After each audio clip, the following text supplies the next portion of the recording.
सुबह का समय था। गांव के ऊपर हल्की हल्की धुंध तैर रही थी। सूरज की सुनहरी किरणें खेतों पर पड़कर जैसे सुनहरे रंग का गलीचा बिछा रही थी।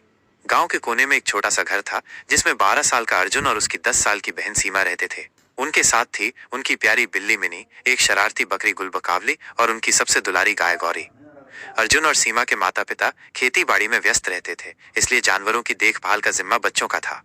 अर्जुन सुबह जल्दी उठकर गौरी को चारा डालता, जबकि सीमा मिनी को दूध पिलाती और गुलबकावली को आंगन में घास देती।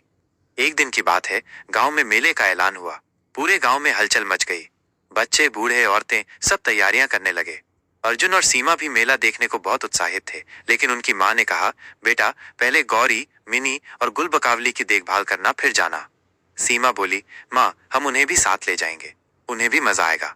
माँ पहले तो हंसी, लेकिन फिर बोली, ठीक है, लेकिन ध्यान रखना भीड़ में खो न जाए। मेले का सफर।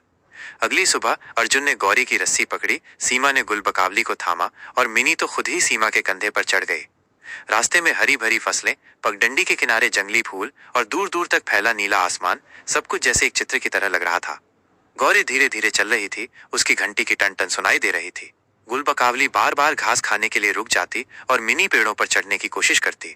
अर्जुन को बार बार कहना पड़ता, अरे गुलबकावली जल्दी चलो, नहीं तो मेला छूट जाएगा। मेले में मस्ती। जब वे मेला पहुंचे तो रंग बिरंगे झूले, मिठाइयों की दुकानों, खिलौनों के ठेलों और संगीत की आवाज ने उनका स्वागत किया। सीमा ने सबसे पहले गुलाब जामुन खरीदे और गौरी को भी थोड़ा सा खिलाया। मिनी ने पास में रखे रुई के मिठाई, कॉटन कैंडी के ढेर को सूंघा और अपनी नाक पर गुलाबी रंग लगा लिया, जिससे बच्चे हंस पड़े। गुलबकावली को तो जैसे मेला पसंद ही नहीं आया। वो एक दुकान से दूसरी दुकान की तरफ भाग रही थी, कभी फूलों की माला चुराने की कोशिश करती तो कभी गन्ने की दुकान पर मुंह मार देती।